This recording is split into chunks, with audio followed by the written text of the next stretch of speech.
You can use GitHub, Google, or an email address to sign into AIRFibers. For GitHub, you need your username or email address and password. In this case, we'll be signing in through Google using an existing email address.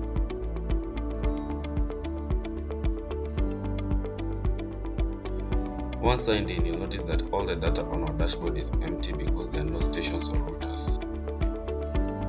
Go to Stations and click on Create Station. Write the name of the station. You're at liberty to call the station whatever you want based on your organization, or as you're naming it based on location. Fill in the contact details, which include the email and the phone number. Remember, the phone number is optional. Once you're done, click on Create Station. Now that you have created a station without a phone number, let's create a station with a phone number. Go back to Create Stations. Write a name for your station. I'll use Nakuru Station Demo.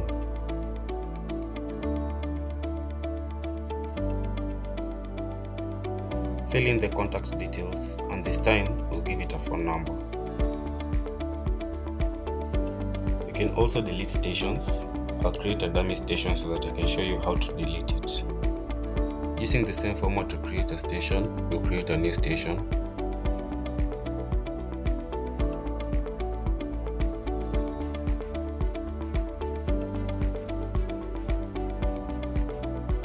To delete that station, just go back to Stations.